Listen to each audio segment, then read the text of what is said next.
Thanks everyone for joining this Taproot webinar. If you're here for the event on volunteer support for startup and early stage nonprofits, you are in the right place. So don't go anywhere. We have a really full agenda, lots of great content to get through today. And this has been a topic that our team, the whole team at Taproot has been super excited to dive more into. So we're really pumped for this event as well. And it's great to see so many of you in the room, lots of nonprofits from across the US. And it looks like some organizations based elsewhere as well in some of the international areas that Taproot does work in, which is amazing. Yes, Deborah, I see a question in the chat. Are you going to be sending out the recording after the webinar? Great logistical question.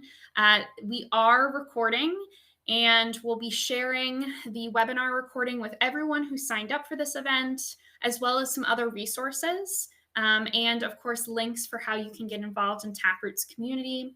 We'll aim to share that with everyone by tomorrow afternoon at the latest. All right. So like I mentioned, we've got a lot of really great content to get into. So I'm going to go ahead and dive in, but please keep those chat introductions going. So as you introduce yourself, Taproot panelists are going to introduce ourselves as well. My name is Kimberly Swartz. My pronouns are she, her, hers, and I am Taproot's Senior Director of Community Engagement, and I'm based out of Charlotte, North Carolina. So I don't know if I notice anyone else chime in from the Charlotte area, but please, if you're here or in North Carolina, I'd love to connect with you. And Josh, why don't you introduce yourself next? Hi, everyone. I'm Josh. I am the nonprofit success coach here at Taproot, and I work specifically on our Taproot Plus team. I'm also going to be co-leading this presentation with Kim. I am also based out of North Carolina, but I am in the Raleigh-Durham, Chapel Hill area that we lovingly refer to as the Triangle. Beautiful. And you may be thinking that, oh, two North Carolinians, is Taproot based out of North Carolina? We are a national organization. So we actually are completely remote. Our staff members are located everywhere. We have Megan Gillette, who's a member of our team, who's going to be helping manage the chat today. And she's based out of Kalamazoo, Michigan.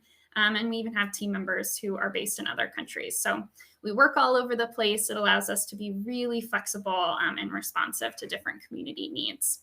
So logistics notes, this is in webinar format, so attendees will be muted throughout today's presentation, but please continue using that chat box to communicate with us. You all are already doing an amazing job at that. Like I mentioned, Megan is going to be covering the chat box throughout today's event and will answer questions throughout. Or if it's like a big meaty topic that many people could benefit from a more in-depth answer to or explanation of, Megan's going to share that with Josh and I, and we'll have a large question and answer portion at the end of this webinar. So we are recording this event, as I mentioned, and we will share out that recording with all registrants along with the deck by tomorrow at the latest. So during today's event, we're going to be covering an introduction to Taproot and why we're uniquely positioned to support startup and early stage nonprofit organizations. We're also going to talk through, and this is going to be the bulk of the webinar really, we're going to talk through common challenges that startups face and how projects with skilled volunteers that will match up and help to solve or at least alleviate that capacity or infrastructure need.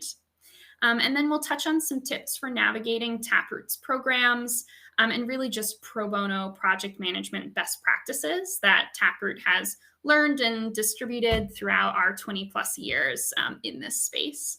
And then, as I mentioned, we are going to save time at the end for a question and answer portion. So please use that chat box, ask plenty of questions throughout. We really do want to hear from you. All right. So I mentioned that I wanted to give you all a little bit more information about who Taproot is, because I did notice as we had folks registering for this event, we did have people indicate that they didn't have much information about our nonprofit organization or the work that we do. So let's start right at the top, which is Taproot was founded as a nonprofit in 2001 with this knowledge that there's a massive resource gap present in the social sector, right? So we have organizations who may very well have the solutions to our world's most pressing social challenges, but they simply don't have the financial means or staff capacity to carry out those missions to their fullest extent. And so Taproot is democratizing access to resources for nonprofits, regardless of their mission area, where they're located across the US, their budget size, or the years they've been in operations. And you can see our mission statement here on the slide. But I want to talk a little bit more about what this means for folks who are at the early stage of their nonprofit growth cycle. So as I mentioned, Taproot is here to get nonprofits the business support they need, and we do it for free. So since the early 2000s, Taproot has partnered with over 10,000 social change organizations and 24,000 volunteers, totaling around 300 million in donated professional services. So how do we do this? We forge hundreds of pro bono connections every week through Taproot Plus, which is our free-to-use volunteer and nonprofit matchmaking platform. In addition to our community-led programming through Taproot Plus, our nonprofit has partnered with over 100 Fortune 500 companies through our advisory services practice, which brings talented corporate employee talent directly to our nonprofits across Taproot's network. So through the Taproot Plus platform, we've lowered all barriers to entry for organizations just starting out or those who are looking to grow. And in fact, many of our most active program participants are organizations who were founded under 5 years ago or who are completely volunteer-led. So they might still have a working board. It might just be an executive director who is leading a grassroots effort across their community to solve a really critical effort or critical issue affecting their neighborhood or community members. And so just a few more stats around Taproot's work with this really unique population of nonprofit leaders. In a large-scale survey effort we did towards the tail end of 2020, we found that 63% of Taproot's nonprofit respondents were under 5 full-time employees. And this percentage rose when you looked at Taproot program participants and survey respondents who identified as working at a BIPOC-led organization.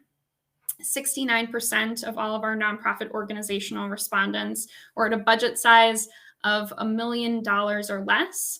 And 100% of our volunteer organization respondents indicated an annual budget size of under $250,000 a year. So we're talking about really small organizations who we've become very adept and accustomed to leading them through this process of not only strengthening their capacity and helping their staff members and their board members lean into the areas and the skill sets that they're really, really uniquely talented at, but also building infrastructure for the very first time. And we also have experience working with our pro bono consultant community members in helping train them up and get them ready to consult with organizations who are at the startup or early stage of their development. So we understand that developing your 501c3 is a thrilling time. It's fueled by a whole lot of passion and no small measure of adrenaline. But it can also feel a little isolating, throwing yourself into work, sometimes without receiving much initial support or attention from companies or foundations, or maybe even board candidates or individual donors. And working with Taproot volunteers is a pretty incredible way for emerging nonprofits to build infrastructure and also develop the muscles of scoping out projects and managing external contractors. But more importantly, pro bono is an incredible way to infuse your startup organization with high quality resources in lieu of grant funding that early stage organizations are all too often barred from. And I think that's just a really important point just to acknowledge and name in this space.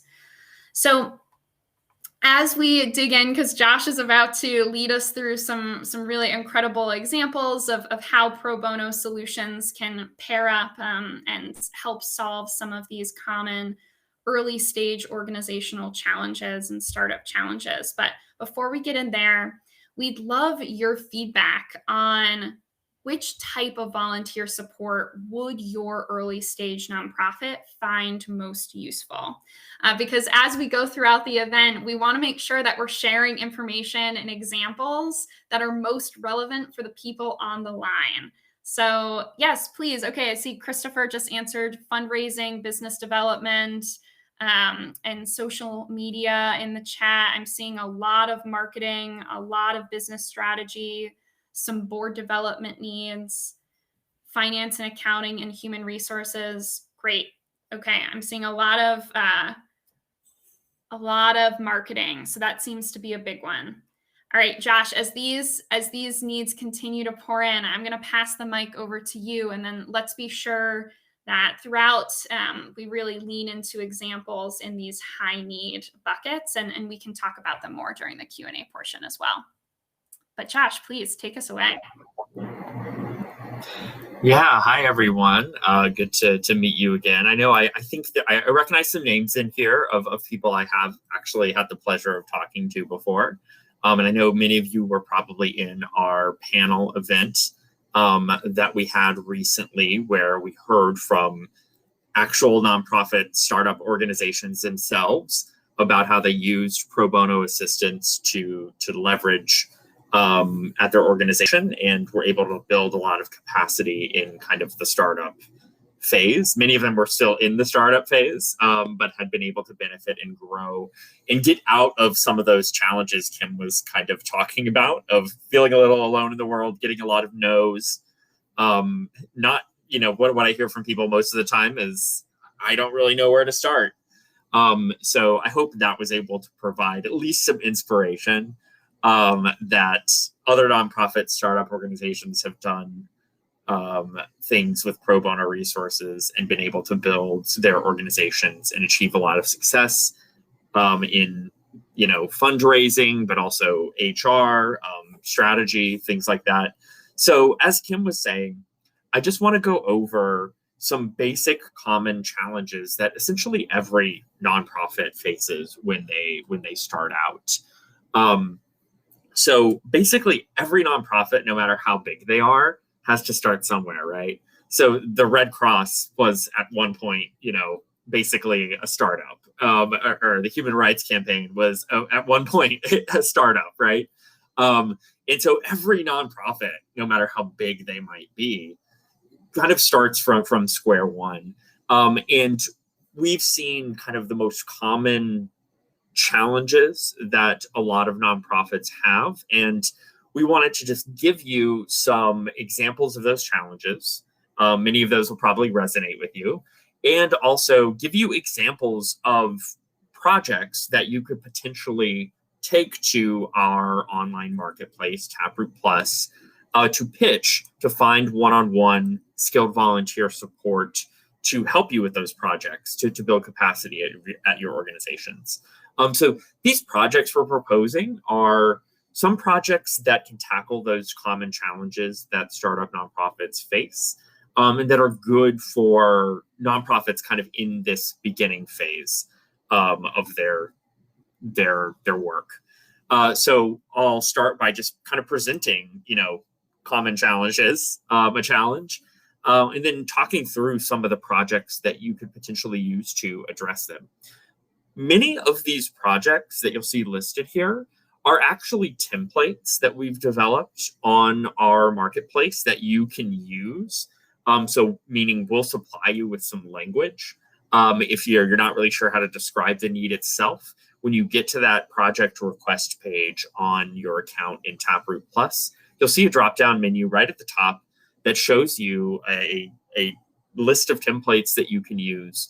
Many of these projects are on that list, not all of them, but I think you'll recognize many of them. So keep that in mind when you get to the actual execution stage and think about making a pitch for pro bono services. So the first challenge that we want to dig into is impact measurement. So at a nascent stage, at the beginning stage of a nonprofit, something that oftentimes isn't really thought about is impact measurement. What are the impacts of your programs, but also what is the impact of your marketing efforts and outreach? You need to collect as much data as possible about the work that you're already doing, because that data is going to be very important for when you try to sell your organization or pitch your organization. You want some kind of mechanisms in place, even if they are just rudimentary, to collect that data. You want to be able to back up what you're saying with data when you walk into a potential pitch meeting or are filling out a grant application or something like that. Two projects that are very good to think about as a nascent nonprofit that's kind of just setting out, or if you're like a lot of nonprofits, you started right before the pandemic and then are kind of restarting, which is a very, very common experience I'm seeing with nonprofits. Are these two projects that help address impact measurement to a certain degree. The first one is optimizing your data collection practices.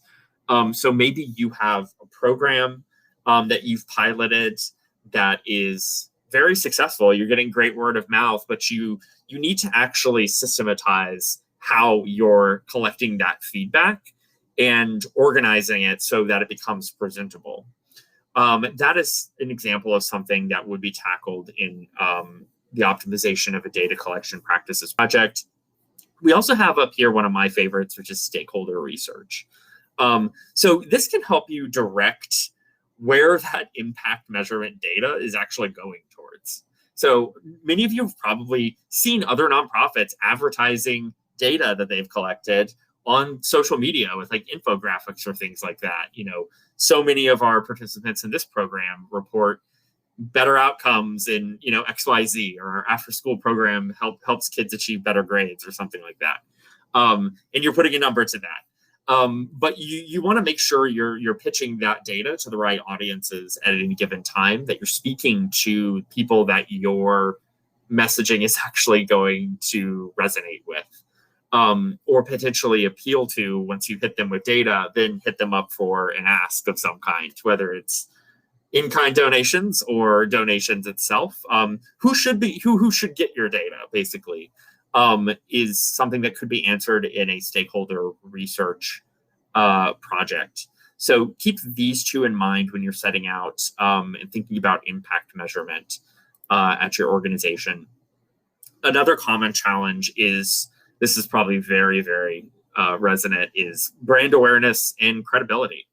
If you're a new organization, simply put, not a lot of people know who you are and what exactly you're doing. This could be one of the hardest things to master, is getting your name out there, getting a reputation, getting awareness of your brand. And there's 3 projects that you could choose to embark on that are going to help you get to that, brand awareness and credibility goals that you might have. So one is pretty common, which is just creating a brand style guide. So maybe you've put together a color palette and a logo, but you haven't necessarily organized it in a way that can be easily disseminated to everyone else at your organization. And give the guidelines and rules about how your logo is to be used, how your font is to be used, how your color palette is to be used, that can provide templates for things like email messages, signatures, PowerPoint presentations. Something I like to emphasize to all nonprofits is that Taproot Foundation is a nonprofit as well. We experience many of the same challenges that all nonprofits face. The reason why I'm bringing that up now with brand style guide is because we are right now in the midst of a rebranding effort ourselves. So if any one of you has seen any other Taproot content or presentations, you might notice that some of it's in a different color palette than what you're seeing right now. So our own marketing team was able to compile a new brand style guideline, rules and kind of rule book to let us know, okay, we're going to use this font here, this graphic design here, and we're slowly kind of converting all our materials to that. Another great project is a communications plan. So maybe you're wondering, okay, we have social media, we have a website. We need to start figuring out where our one-pagers and, press releases and infographics and things like that are going to go, when we're going to time them, who we're going to get them in front of. So a communications plan can really help you figure that out, but also figure things out like, the timeline for any given marketing push you're going to be doing, which is very, very important for communications planning. Someone who you can partner with to think strategically about all of your communications efforts and maybe develop some goals that you can work towards systematically and in a strategic way. And then you can map those larger communication goals down to specific milestones and tasks and activities. So you, like everything, you want to try and be strategic with how your messaging is actually getting out there, and how you're actually speaking to people. The final one on this list is one of my personal favorites, which is key messages development. It's one of my personal favorites because this one's oftentimes overlooked. When nonprofits are thinking about their brand awareness and credibility, but it's incredibly important to make sure that you have a set of key messages, and those key messages are uniform, and that everyone at your organization knows what those key messages are and knows when to deploy those key messages depending on who they're talking to or where they're talking. So for example, at the very beginning of this presentation, we have a slide that says Taproot empowers mission-driven organizations by mobilizing skilled volunteers to advance resource equity. That's an example of a key message. And we developed that key message over time. It's just one sentence. So it appears very simple, but you realize very quickly that the actual messages you put together can take some time to actually put together. You're going to want to assess data about who you're appealing to, what your impact actually is, what your value proposition is. So you can partner with a marketing professional to help you game out what those key messages are going to be, and how you're actually going to deploy them. Another big challenge. Is it okay? Yeah. I want to jump in to add something on the brand awareness and credibility piece, because so many folks chimed in earlier saying that marketing, and specifically social media marketing, and we had a few SEO folks chime in as well, was their primary need. And I would ask you, like, do you have these core infrastructure pieces in place? Because in order for a social media volunteer or a copywriter or a graphic designer to be really successful as a pro bono partner for you, these are all pieces they're going to ask you for. They're going to ask you for, well, what are your brand guidelines?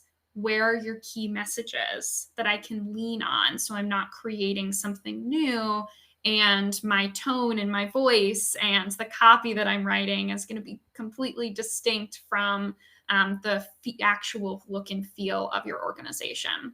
So these pieces will help set you up for that social media or for that graphic design execution that a lot of folks are reporting needs in. Yeah, thank you for addressing that, Kim. And that actually goes back to kind of one of our pro bono best practices that we like to talk about, which is you want to take time to think about the dependencies for any given project. What needs to happen first before you can jump to the next thing? So this can sound very simple, but believe it or not, I've had talks with nonprofits who are talking about, putting together a website. And then I ask them, like, key messages, color palette, logo, and they're like, well, we have a logo, but those other things. And I'm like, okay, what you really have here first is a key messages and kind of brand project that you want to tackle before you start tackling your website, because any web designer is going to start asking you for those things. And you're going to want to have key messages to actually put up on your website that are compelling. So you could potentially start working on just the basic framework for a website and do these types of projects in concert. But you're going to want to start thinking about that. What needs to happen first before you start to address a lot, social media needs. You usually want to make sure to have these things in place. In particular, a communications plan, so you know when you're posting, and how you're posting, and to whom you're posting. So again, think about the dependencies when you're assessing, where many of you are probably looking at this and going, well, all of these are things we need. I hear that a lot too. And I go, okay, what needs to actually happen first? Because some of these I think are a bit dependent on others. So this is a big one, funding and sustainability. That is one of the biggest things I hear about when I do one-on-ones with nonprofits is we need help with fundraising. Fundraising is a really, really broad category.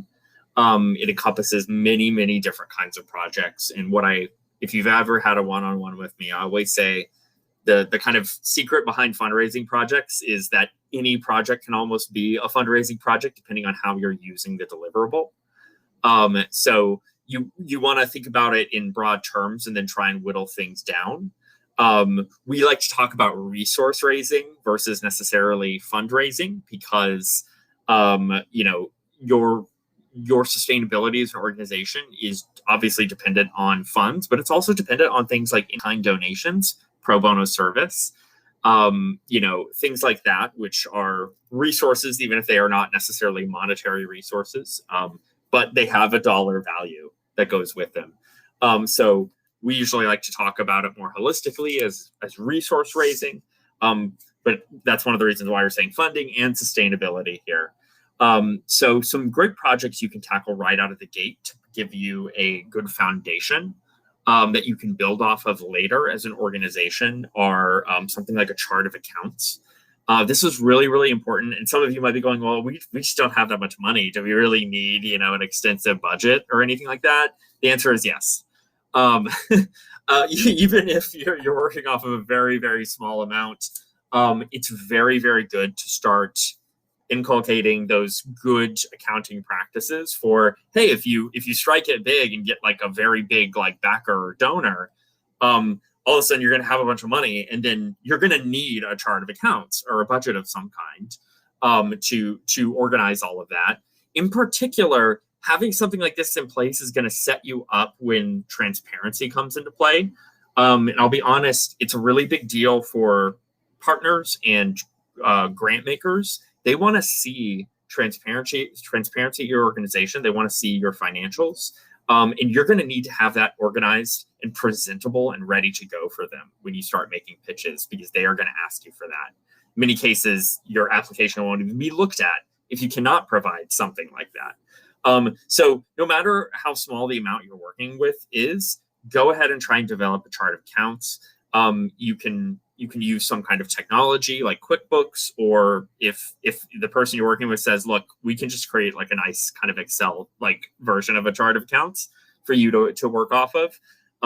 You can do that there as well. There's multiple possibilities. Developing a case for support is another really, really good way to start sending out feelers to people who might be interested in funding your organization. So a case for support, some of you might have seen these before. They're basically write-ups that talk about your value proposition as an organization, what the need that you're tackling is, how you tackle that need, what you need to be successful in tackling that need in terms of monetary support. It's going to lay it all out very clearly and succinctly. A case for support is oftentimes how you start developing potential funders who are going to support you.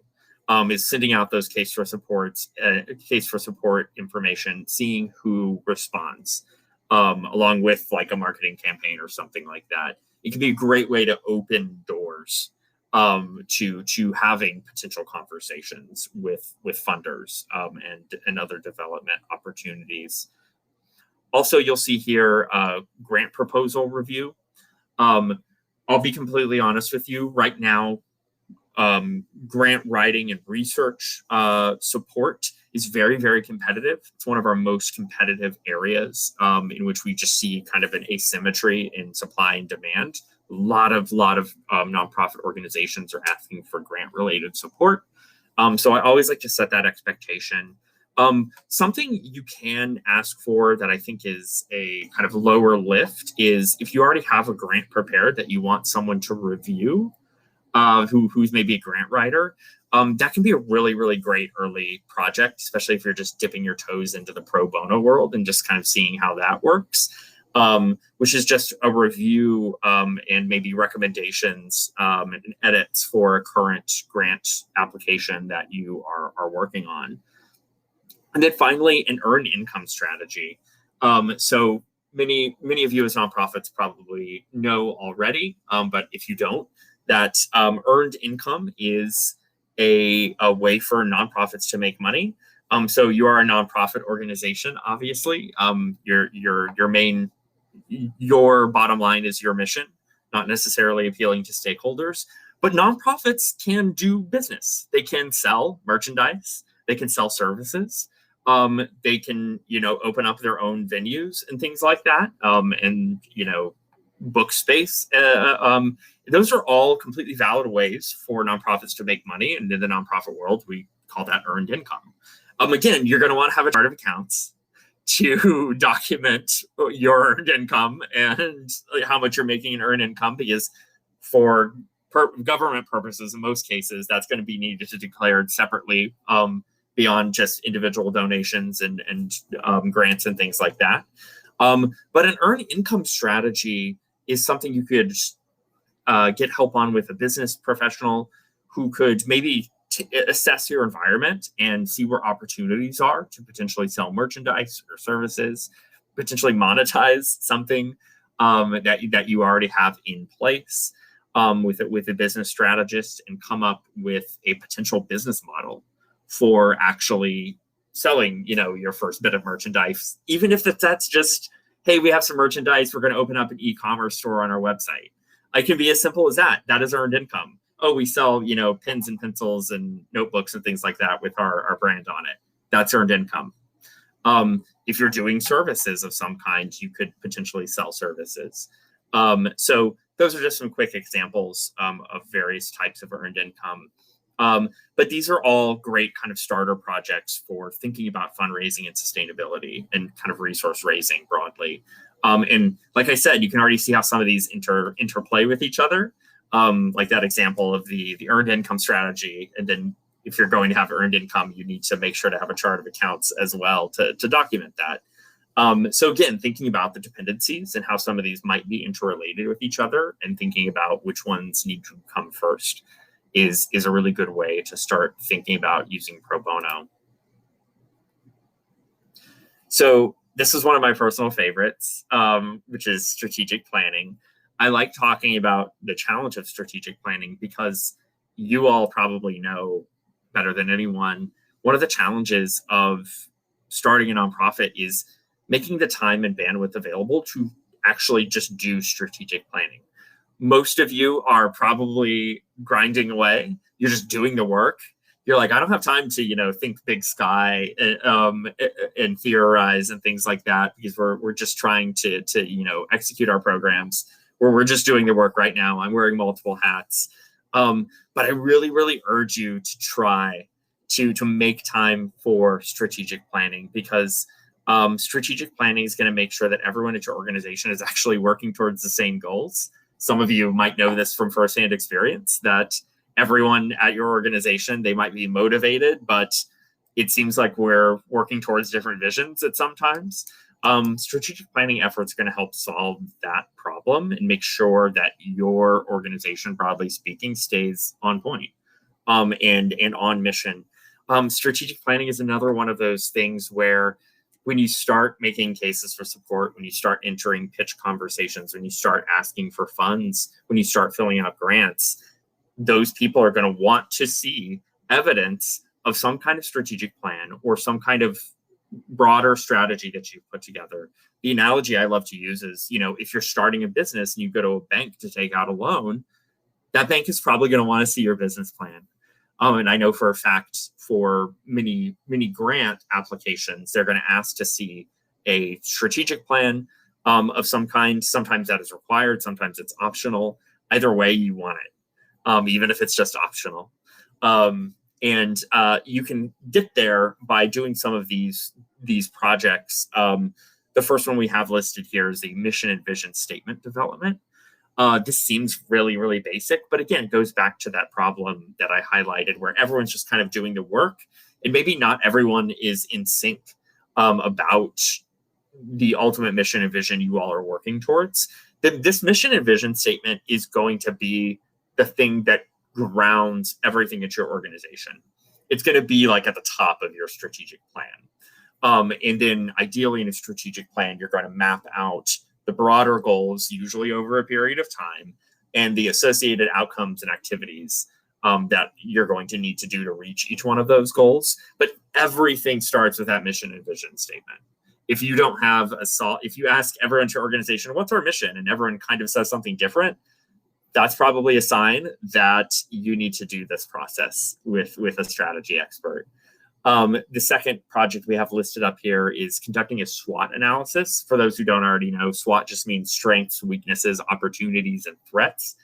When you enter into a strategic planning process, the first thing that you're actually going to usually do as part of a basic strategic planning process is your organization and your leadership in particular is just going to be a sponge.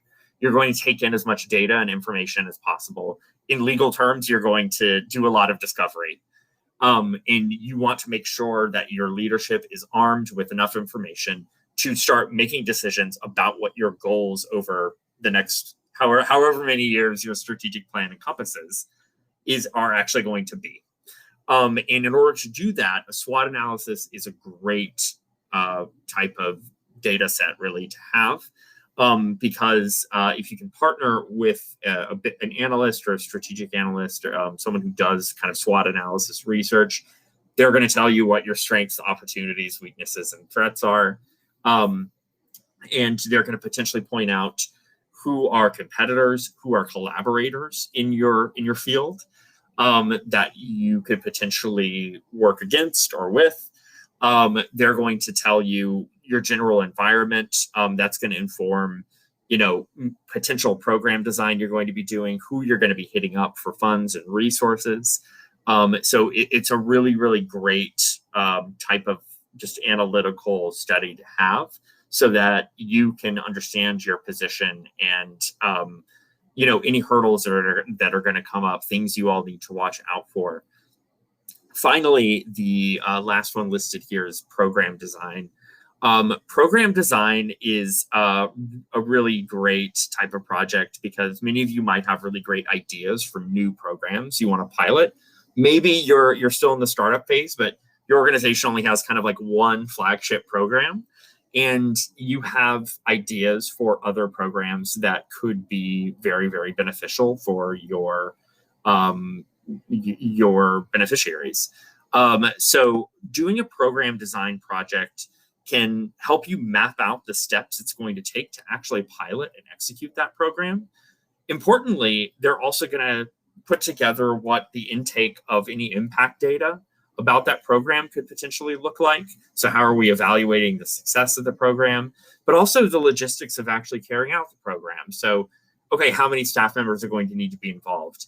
In terms of facility use and resources, what is that going to look like? If we have to manage intake, what kind of technology do we need to use for that? It's almost like kind of event planning, but you're planning to an initial pilot of the program.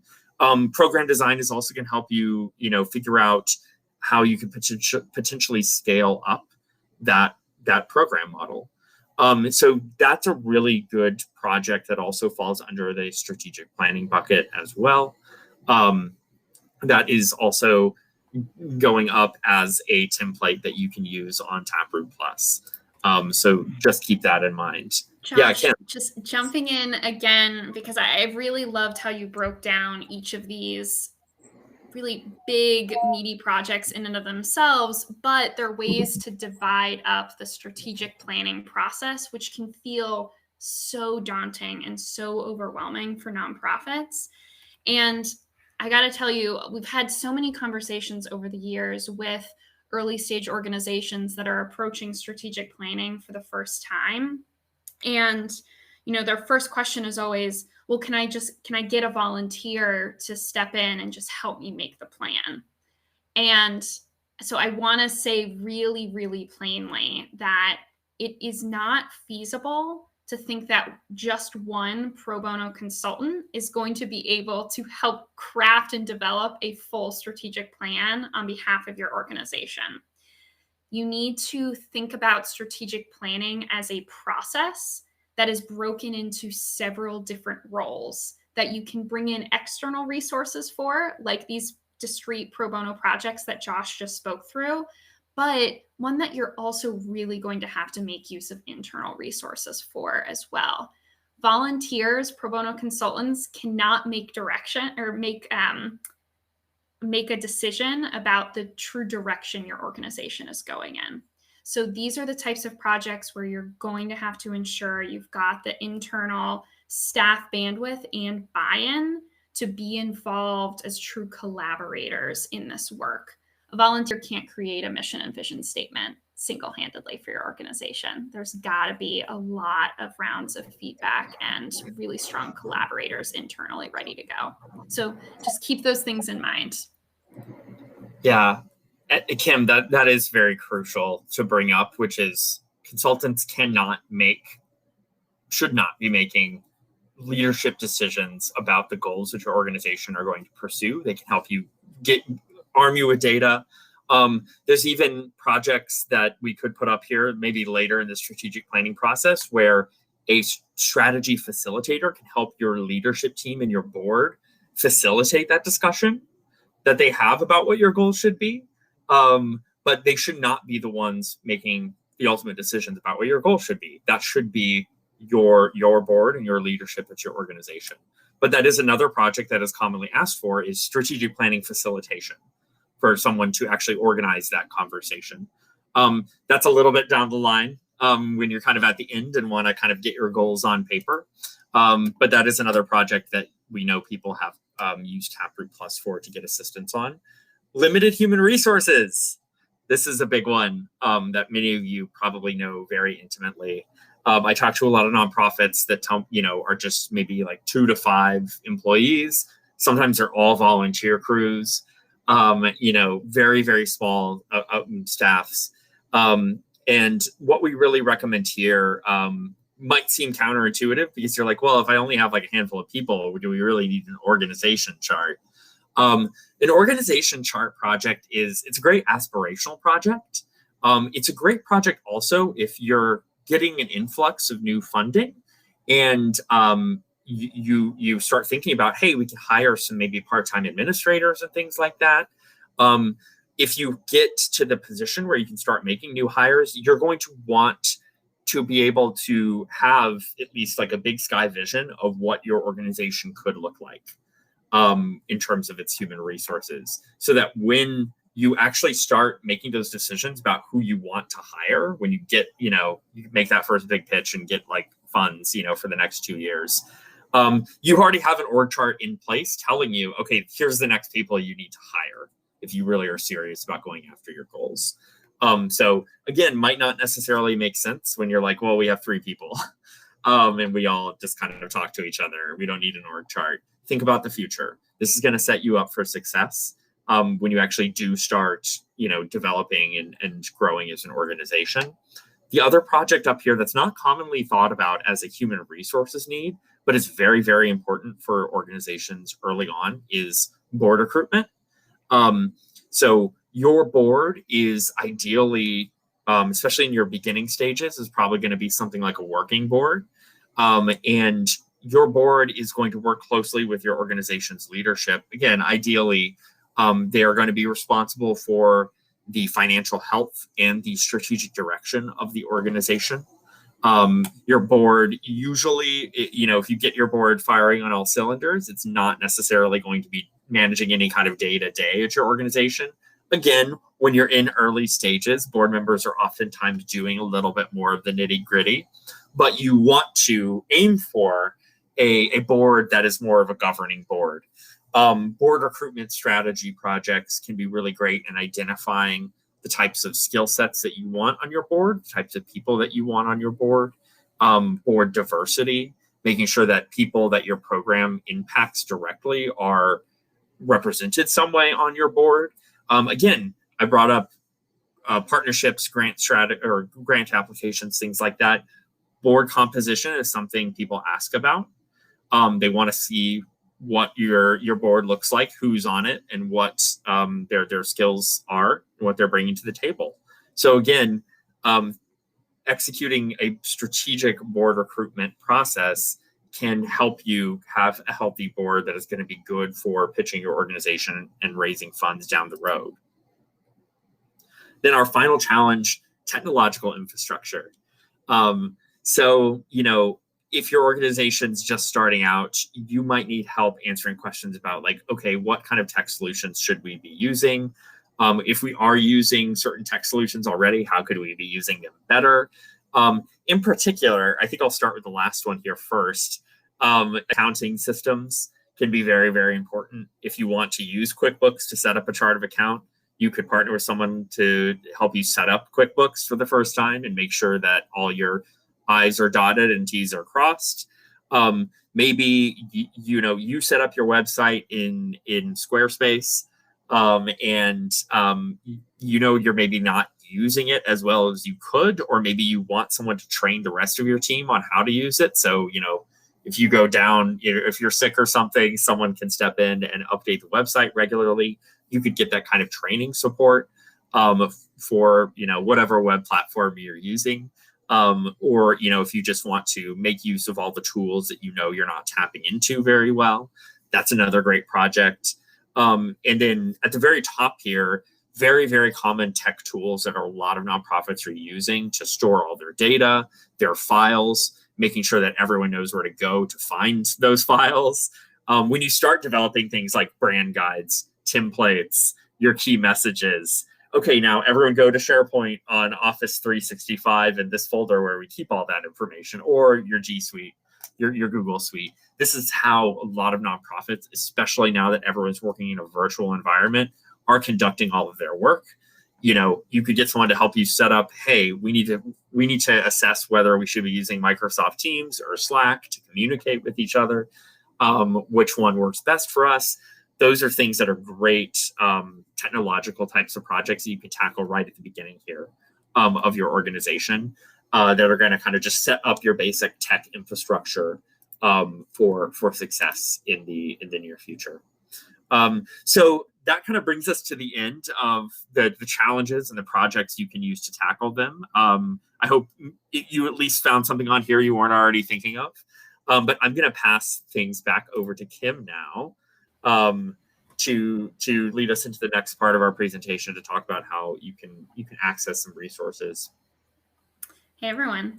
So I'm seeing the chat has absolutely been buzzing as you've been going, Josh, and it looks like a lot of people are responding to the different examples that you were calling out, and also just acknowledging that the challenges you are speaking to are very, very real and are absolutely felt across our community. And so hopefully that is helpful just in and of itself. So that there are people out there who are dealing with the same exact challenges you are. And we're hoping to create more opportunities for you all to network and build deeper connections with one another so that you can, at the very least, commiserate, but at the very most, work together to help each other grow your organizations to that next stage. But in the meantime, would love folks just to pop into the chat if there's one pro bono project example that Josh spoke to in particular that you're really interested in immediately diving into.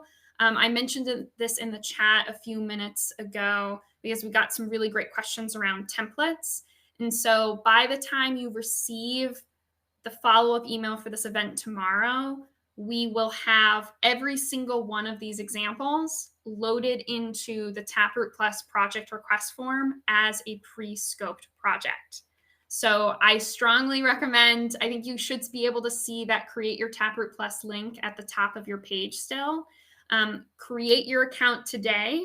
And so then when we send out the follow-up email tomorrow, that'll be your indicator that all of those are now loaded as templates in your account and they'll be ready to go. And so, like I said, we're going to share out this recording and we'll also share the deck with you after this event. But check out this slide. It has a little bit more information about Taproot Plus, which is kind of Taproot's gateway to how you can access all of our services and resources that our nonprofit offers to other nonprofits. So if you want to be a part of the Taproot community, create your account. It's free of cost. Your staff and board are unlimited accounts. We don't put any lid on the number of people you can actually have signed up for Taproot. And through Taproot Plus, you can request on-demand support through consultation calls or through multi-week projects. But it also grants you access to Taproot's full suite of corporate or grantmaker-led programming, which is available when funding allows us to make it available. So if we do have an event coming up, serving organizations in your issue area or serving organizations in your state or city, we will send you an email to whatever email address you use to create your Taproot Plus account. So make sure that's an account that you do check regularly.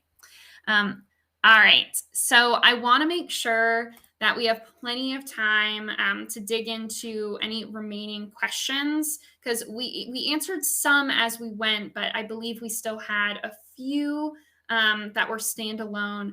And I also want to call out that we have additional coaching and training services available. And so as we were going through this presentation, you heard Josh mention, oh, I think I might have talked to you one-on-one, or I mentioned this a lot in my individual coaching calls. We do have that specialized service available for folks. And so if that is something that your organization thinks you could benefit from, please let us know. Respond to that follow-up email. We want to make sure that we get you into the pipeline, signed up for one of those coaching calls. So please just stay in touch. All right. I'm just scrolling through some of our open questions right now. And it looks like, Josh, this is a really great question from someone early on. What if you are a startup now, but intend to be much larger later? So we've got people with growth aspirations, which is beautiful.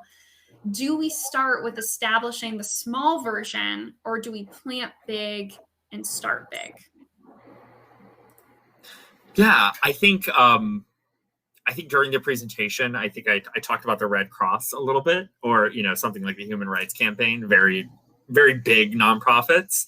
All those nonprofits started out small as startup organizations, but I think you're keying into something that's very powerful, which is even when you're in kind of that startup phase, you always want to keep an eye on what growth looks like. And not just kind of the big sky, but okay, what is going to need to happen to get us there?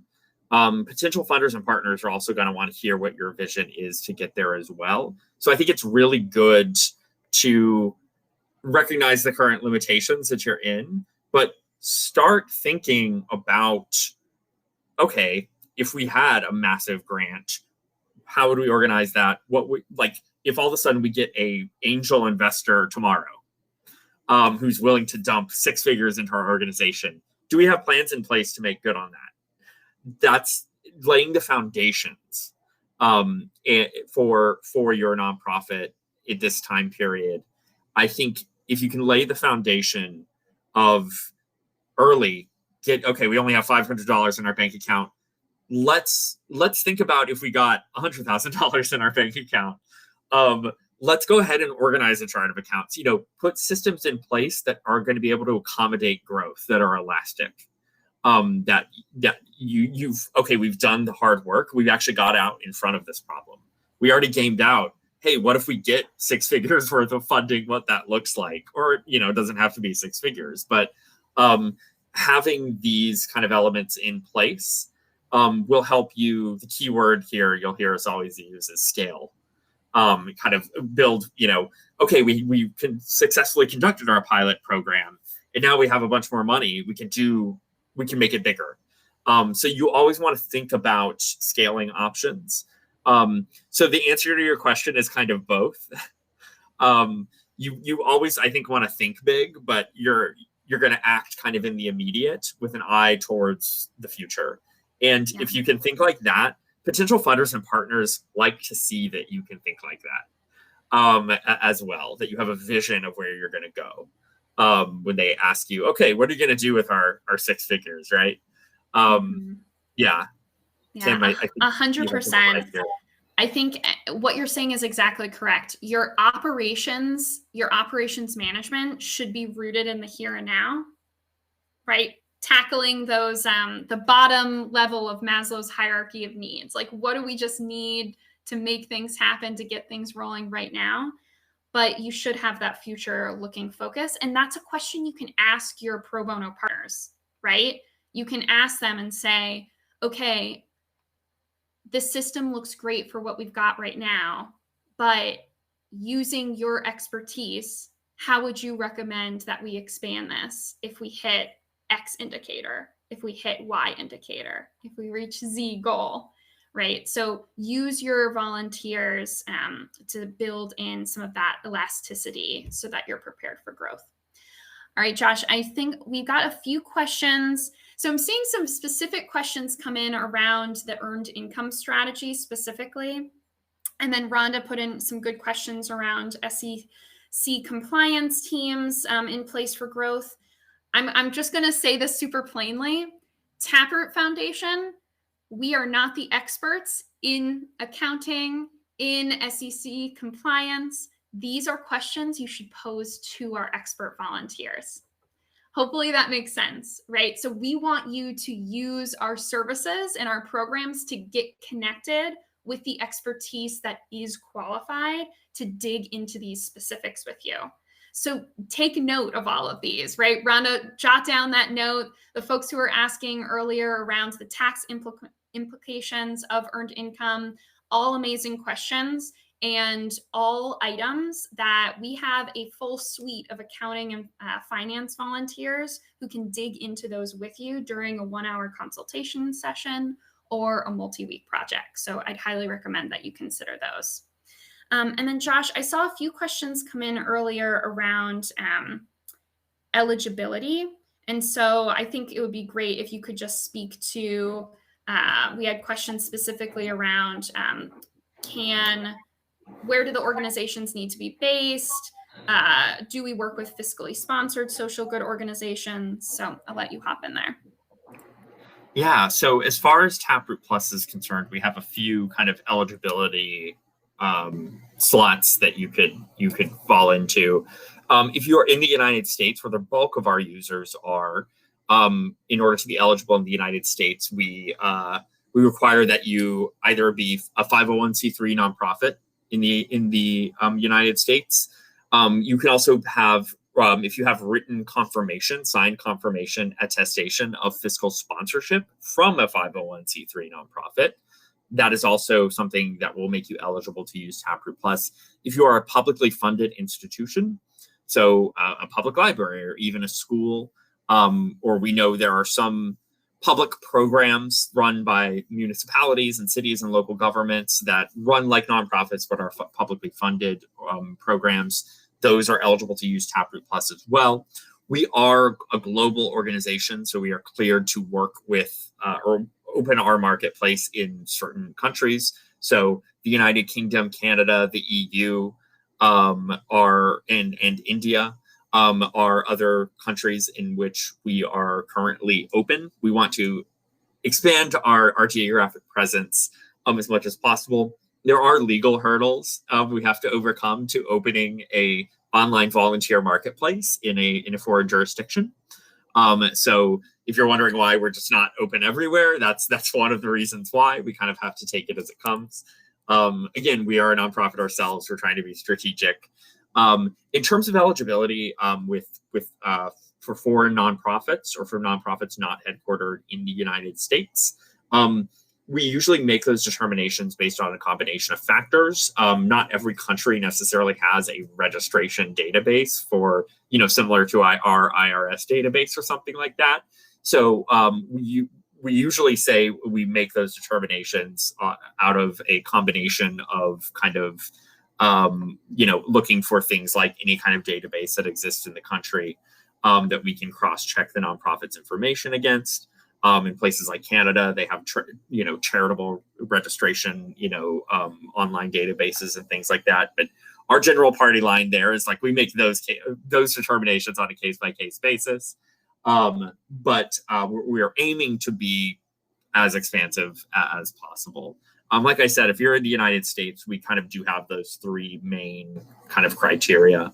But we are available to other nonprofits outside of the United States as well as volunteers. One of the other caveats is we usually don't work with organizations whose mission is primarily religious proselytization. It's just a kind of a value judgment that we made as an organization a long time ago.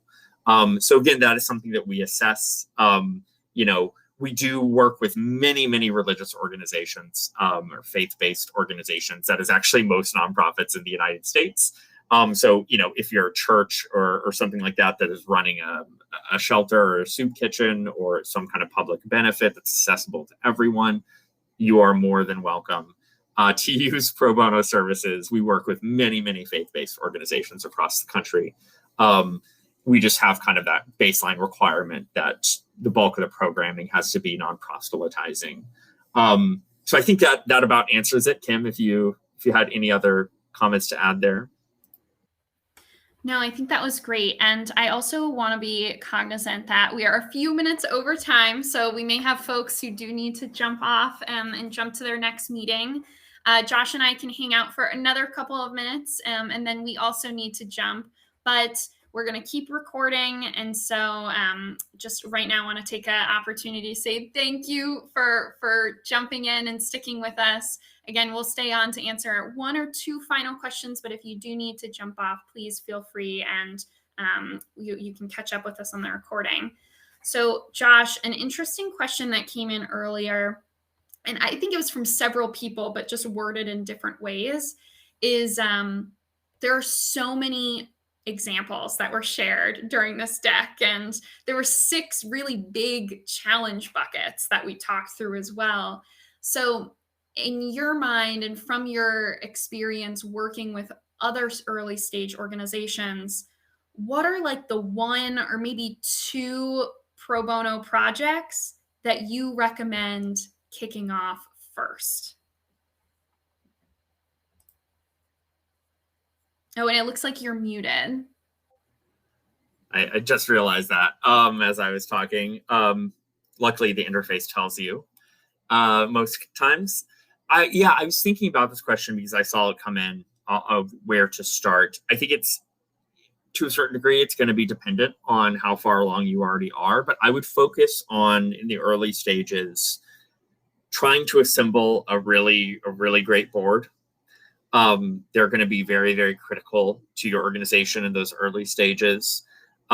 Focusing on program design, piloting, a core kind of flagship program is usually like where you start. And then making sure you have a basic brand in place, color palette, logo, key messages. That's kind of like my trifecta of where you should maybe focus a lot of your energy first. And I think that board in particular is ideally going to be able to help direct you strategically so that you can kind of set up to start later doing kind of a formal strategic plan. Most people do not. I mean, if we had the luxury to set it up the way we'd like, we'd start with the strategic planning first. But I also just want to recognize that most nonprofits, that is not how most nonprofits get off the ground is starting with a strategic plan. Most of the time, people have a brilliant idea. They start trying to assemble a program together. Then they realize they need a board. Nonprofits oftentimes reverse engineer kind of, the process because they have to. It's not like businesses where you can create a business model and get seed capital and, and start off kind of already with things in place. But yeah, I would advocate for focusing on those things first and foremost. Okay, great advice. And I think you're getting a lot of great advice and thank yous in the chat. So Josh, I hope you're scrolling through and taking note of all of those. It looks like we've got a few more questions in the chat, but they're relatively specific and tied to their specific organizations. So what we're going to do is we'll go through our chat log after this. And if there are any open questions that we know we didn't answer on air, we will loop back with you one-on-one and carry forth those conversations. So we're not going to leave anyone hanging. It just might be something that is a little too specific for us to address on air, but we'll be in touch through email. All right. So at this point, I'm going to go ahead and wrap things up. This was a really incredible conversation, and I really appreciate everyone who stuck with us to the very end. Thanks so much for joining us. And I hope that this can be a launching point for all of us and much more work to come between each of your organizations and Taproot and our amazing volunteer community members, because there truly are thousands and thousands of individuals who are itching to get involved with organizations with missions like yours. And so we really can't wait to get your requests, help you out with the scoping, and then get them published so we can get volunteer interest driven your way. So thank you so much for joining. And thank you, Josh. This was incredible. I'm glad that we were able to do this together. Yeah, it was a lot of fun. Thank you, Kim. I'll hopefully see you all online. Yeah. See you on Taproot Plus soon. Bye, everyone.